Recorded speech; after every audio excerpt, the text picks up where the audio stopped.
राहुल गांधी के बाद प्रियंका गांधी बिहार आ रही हैं और बिहार में शक्ति प्रदर्शन के तौर पर उनके इस यात्रा को देखा जा रहा है। दरअसल बिहार में विधानसभा का चुनाव है। चुनाव से पहले कांग्रेस पूरी मजबूती के साथ जमीन तलाशने में जुटी हुई है। तो आपने बीते दिनों देखा होगा राहुल गांधी पूरे बिहार में घूम घूम कर वोटर अधिकार यात्रा के दौरान कांग्रेस को मजबूत करते नजर आए, पार्टी कार्यकर्ताओं में जोश भरते नजर आए। तो अब देखिए प्रियंका गांधी बापू के कर्मभूमि मोतिहारी से वहां पर लोगों को संबोधित करेंगे, जनता को संबोधित करेंगे, तमाम जो कांग्रेस के कार्यकर्ता हैं उनमें जोश भरने का काम करेंगे।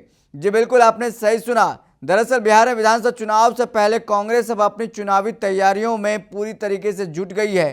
कांग्रेस के राष्ट्रीय महासचिव और सांसद प्रियंका गांधी 26 सितंबर को बिहार दौरे पर आ रही हैं। उनका यह दौरा पार्टी के लिए बड़े शक्ति प्रदर्शन के तौर पर देखा जा रहा है।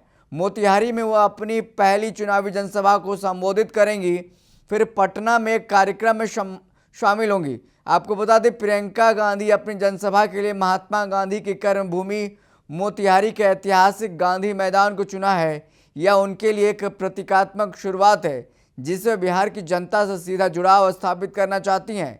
गांधी मैदान में दोपहर करीब 1 बजे जनसभा को संबोधित करने के बाद उनका पटना में भी कार्यक्रम है। साथ ही साथ पटना के कांग्रेस मुख्यालय सदाकत आश्रम में वह महिला संवाद करेंगी, जहां वे महिलाओं से सीधे बातचीत कर अपनी समस्याओं को महिलाओं से पूछेंगी और उनकी समस्याओं को समझने की कोशिश करेंगे। तो इसी मामले को लेकर देखिए कांग्रेस नेता अखिलेश सिंह क्या कुछ कहते नजर आ रहे हैं, वो सबसे पहले आपको सुनवाते हैं। तो ये प्रियंका जी के नाम का रैली है। प्रियंका जी का चूंकि पहला ये है तो इसमें हम लोग ज्यादा लोगों को बुलाने का कोई ये नहीं कर रहे हैं कि उन्हीं पर कंसंट्रेट किया। लोग उन्हीं को देखना चाहते हैं। लोग कई आज सुबह से मैं मिल रहा था तो किसी ने कहा कि इंदिरा जी की प्रतिमूर्ति लगती है, इंदिरा जी का अक्स उनमें दिखाई पड़ता है। तो ये उनके नाम का रैली है। तो नेता जो लोग आएंगे वो आएंगे, लेकिन किसी दूसरे नेता को उस दिन के लिए नहीं बुलाया जा रहा है। तो केवल प्रियंका जी का रैली है। प्रियंका जी के सम्मान में ये रैली आयोजित है।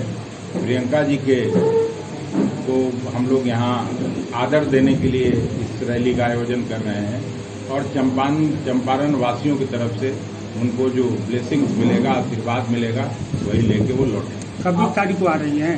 26 तारीख को दिन के 2 बजे मोतिहारी के गांधी मैदान में आप सभी भी आमंत्रित हैं और आपके माध्यम से पूरे चंपारण वासियों को हम न्योता देने आए हैं, आमंत्रण देने आए हैं और मुझे उम्मीद है कि आप सभी मेरा आमंत्रण स्वीकार करके आगे भी उसको बढ़ाने का काम करें। अभी तो इलेक्शन कमीशन ही नहीं नोटिफाई किया है। हम लोगों का सीटों का बंटवारा प्रायः समाप्त हो चुका है, लेकिन नियत समय पर सब बताया जाएगा, आपको घोषणा किया जाएगा। कोई कंफ्यूजन नहीं, दूर दूर तक कंफ्यूजन नहीं। 2/3 बहुमत से महागठबंधन की सरकार बनी। मुख्यमंत्री नीतीश कुमार लगातार पर लड़ेगी सर। एक आदमी कांग्रेस कितने सीटों पर लड़ेगी चुनाव? फिर वही अरे अभी नहीं बताया जाएगा। जब सब नेता महागठबंधन के सभी लोग जुट के और इसका ऐलान किया जाए। पिछले चुनाव में जो आपका सीट था उससे ज्यादा पे रहेंगे या कम पे रहेंगे? ज्यादा भी हो सकता है, कम भी हो सकता है। ये सब कोई बात हो रहा है? अरे भाई लालू जी जब तक हैं सबको डांट फटकार के सब ठीक कर देंगे। हर कौन घर में नहीं लड़ाई हो रहा है? सब घर में लड़ाई होता है इस तरह का, आपस का ठीक हो जाता है। तेज प्रताप मियां बीवी का खा झगड़ा रहा है कि अब राजद में जाएंगे नहीं। तेज प्रताप तो पिता की कसम खा रहा है कि अब राजद में जाएंगे नहीं, पार्टी का समर्थन करेंगे नहीं। आप करें डांट फटकार कह रहे हैं, हम जानते हैं, तब में कह रहे हैं। सीट शेयरिंग लालू जी के व्यक्तित्व को और लालू जी के बच्चे कोई उनसे बाहर नहीं हो सकते, इसका मैं जानता हूं। तो आप अखिलेश सिंह को सुन रहे थे, जो कांग्रेस के नेता हैं और पूर्व के प्रदेश अध्यक्ष रह चुके हैं। ऐसे में वो तमाम जो बातें हैं वो बताते नजर आते हैं। वो कहते हैं कि प्रियंका गांधी 26 तारीख को आएंगी। हर कोई प्रियंका गांधी को सुनना चाहता है। जो लोग हैं जो कुछ लोग बता रहे थे कि प्रतिमूर्ति लगती है प्रियंका गांधी इंदिरा गांधी की, और साफ तौर पर महागठबंधन में टिकट बंटवारे को लेकर के कोई पेच नहीं है। सारा जो सीटों का बंटवारा है वो लगभग क्लियर हो गया है। 2/3 बहुमत से महागठबंधन बिहार विधानसभा का चुनाव जीतने जा रही है और सीटों का बंटवारा का जो अनाउंसमेंट है वो तय सीमा पर तय समय पर घोषणा किया जाएगा। फिलहाल इस खबर में इतना ही। हमें दीजिए इजाजत, फिर मिलते हैं किसी बड़ी खबर के साथ। तब तक के लिए देखते रहें दर्श न्यूज।